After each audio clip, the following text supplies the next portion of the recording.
Halo, selamat datang kembali. Pernah nggak sih Anda merasa ada yang aneh atau mungkin ada yang salah dengan cara kita semua diajarkan soal uang? Nah, hari ini kita akan coba bedah dua cara pandang yang jujur aja saling bertolak belakang. Satu sisi ngajarin gimana caranya menang di sistem keuangan yang ada sekarang, tapi sisi lainnya justru bilang kalau kemenangan itu sendiri cuma ilusi, karena kita main di sebuah permainan yang dari awal udah dicurangin. Kita mulai dari kutipan ini ya. Soalnya ini kayaknya kena banget ke perasaan yang banyak dari kita alami. Capek, kerja keras, tapi kok kayaknya nggak kemana-mana. Nah, pandangan pertama yang mau kita bahas ini bilang, masalahnya itu bukan karena Anda gagal. Sama sekali bukan.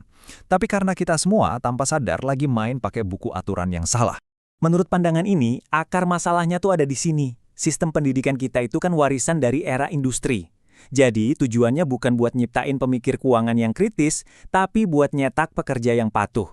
Kita ini dididik buat jadi sekrup kecil di dalam mesin ekonomi raksasa. Intinya, kita diajarin cara cari gaji, bukan cara bangun kekayaan. Beda banget kan? Dan karena kita nggak pernah diajarin ilmunya, ya hasilnya gini deh, generasi yang gagap finansial. Kita kayak dilempar gitu aja ke dunia nyata, terus harus berhadapan sama tekanan-tekanan kayak gini. Jadi generasi sandwich, kejebak cicilan, atau bahkan rentan banget kena tipu. Semuanya tanpa bekal yang cukup.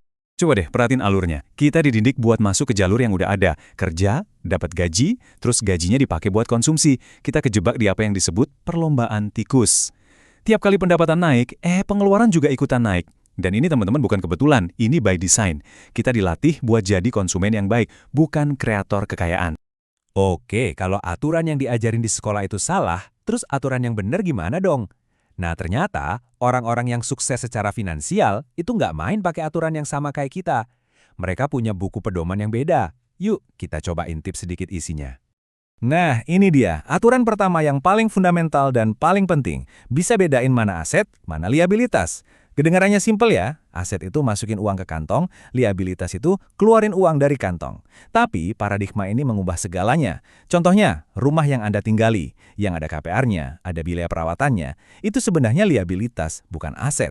Aturan kedua, ini soal utang. Buat kebanyakan dari kita, utang itu ya beban. Tapi bagi orang kaya, utang itu bisa jadi alat. Gini bedainnya, utang buat beli gadget terbaru atau mobil, itu utang buruk. Tapi, utang buat beli properti yang bisa disewain, itu utang baik. Kenapa? Karena aset yang dibeli itu bisa ngasilin uang lebih banyak dari cicilannya. Dan ini membawa kita ke tujuan akhir dari permainan versi ini. Fokusnya itu bukan lagi seberapa gede gaji Anda, tapi seberapa besar kekayaan bersih Anda. Anda bisa aja punya gaji ratusan juta sebulan, tapi kalau liabilitas Anda sama besarnya, Anda nggak lebih kaya dari orang yang gajinya kecil tapi nggak punya utang. Gaji besar itu bisa jadi jebakan kalau nggak diubah jadi aset. Oke, sampai di sini kedengarannya bagus ya. Pelajari aturannya, kumpulin aset, terus menangkan permainannya. Tapi, pernah kepikiran nggak gimana kalau semua strategi ini sebenarnya cuma cara kita biar jadi pemain yang lebih jago di permainan yang dari awal udah dirancang buat merugikan kita? Nah, disinilah kritik kedua masuk. Pandangan yang bilang masalahnya itu bukan di pemainnya, tapi di papan permainannya itu sendiri. Kalau dari kacamata agama, khususnya Islam, semua masalah yang tadi kita bahas, utang buruk, perlombaan tikus, itu semua cuma gejala, cuma permukaan. Akar penyakitnya itu sesuatu yang disebut riba atau bunga. Menurut pandangan ini, inilah sumber kerusakan fundamental di sistem keuangan kita. Perbedaannya krusial banget nih. Kalau dalam bisnis atau dagang yang adil kan, selalu ada kemungkinan untung dan rugi. Risikonya dibagi. Tapi, di sistem riba, si pemberi pinjaman itu secara sistematis dibikin kebal dari risiko rugi. Dia dijamin pasti untung, sementara semua risiko dilempar ke si peminjam. Ini bukan lagi perdagangan, ini eksploitasi. Biar kita paham seberapa seriusnya riba dalam pandangan Islam, coba deh renungkan perumpamaan yang sangat kuat ini. Ini bukan lagi soal pelanggaran finansial biasa. Ini dianggap salah satu dosa terbesar yang merusak tatanan sosial dan spiritual. Analogi ini sengaja dipakai buat menyadarkan kita betapa besar tingkat kerusakan. Jadi, riba itu bukan sekedar transaksi antar dua orang, tapi ini adalah pencurian sistemik. Coba bayangin, ekonomi kita ini kayak sebuah wadah air raksasa. Nah, riba itu kayak lubang di dasar wadah itu yang secara diam-diam dan terus-menerus nyedot kekayaan dari mayoritas orang dan mengalirkannya ke segelintir elit. Makanya, nggak heran kalau jurang antara si kaya dan si miskin makin lebar. Kritik ini ternyata nggak berhenti sampai di situ. Masalahnya lebih dalam lagi, sampai ke alat tukar yang kita pakai tiap hari. Ya, uang itu sendiri. Argumennya adalah uang yang kita pegang sekarang ini sebetulnya adalah bagian dari penipuan besar.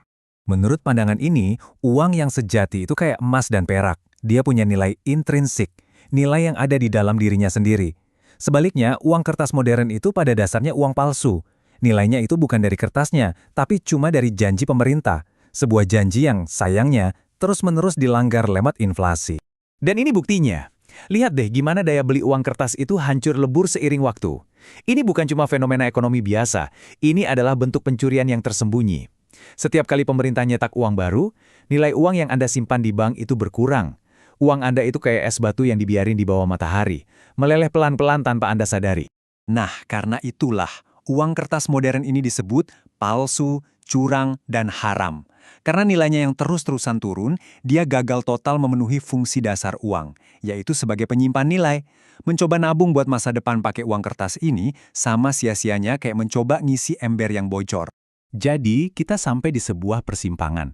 Ada dua diagnosis yang sangat berbeda untuk masalah yang sama, kesulitan finansial yang kita hadapi. Satu jalan menawarkan kita strategi untuk bermain lebih baik, sementara jalan yang satunya lagi menawarkan sebuah revolusi moral. Jalan sekuler bisa dibilang ngajak kita buat jadi pemain yang lebih cerdas. Pelajari aturannya, kumpulin aset, menangkan permainannya. Tapi jalan religius justru bertanya, memangnya apa gunanya jadi juara di atas papan permainan yang dirancang untuk memperbudak orang lain? Menurut pandangan ini, kemenangan semacam itu adalah kemenangan yang kosong secara moral. Pertanyaan terakhir ini saya kembalikan ke Anda untuk direnungkan. Apakah solusi dari masalah finansial kita itu dengan cara mengasah kemampuan kita untuk bermain lebih lihai, atau dengan cara berani mempertanyakan moralitas dari permainan itu sendiri? Di antara strategi dan prinsip, di mana posisi Anda? Pilihan ada di tangan Anda.